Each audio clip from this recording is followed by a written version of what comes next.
यह एक सच्ची घटना पर आधारित कहानी है। अतः नाम नहीं बताया जाएगा।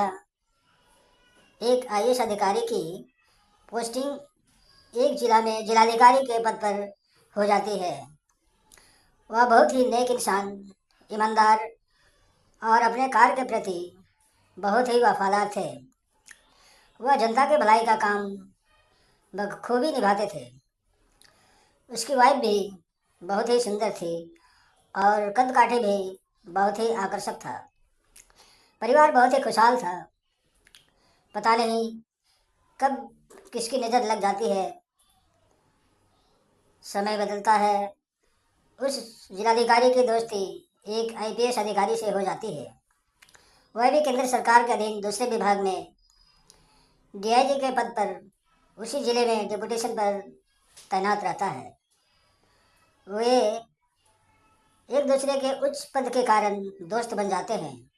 शुरू में कभी कभार उस डीआईजी का डीएम के घर आना जाना और खान पान का पारिवारिक संबंध हो जाता है। डीआईजी कुछ इस मिजाज वाला रहता है। धीरे धीरे पता नहीं कैसे वह और डीएम के पत्नी से इश्क हो जाता है। अब जब भी डीएम साहब जिला मुख्यालय में मीटिंग के लिए बाहर जाते हैं तो वह डीआईजी साहब डीएम के घर पहुंच जाता है। इस तरह डीआईजी साहब और डीएम साहब की पत्नी का खेल चलते रहता है। लेकिन यह जालिम इश्क छुपता नहीं है। एक दिन डीएम साहब दोनों को कमरे में आपत्ति स्थिति में रासलीला करते हुए रंगे हाथों पकड़ लेते हैं। उसके बाद से डीएम साहब का जीवन नरक बन जाता है। डीएम साहब अपनी ड्यूटी से थके मांदे घर आते हैं और घर आकर दोनों मियाँ बीवी में झगड़ा होते रहता है। उधर डीआईजी साहब भी मज़े लेकर फिर से अपने परिवार में मस्त रहते हैं।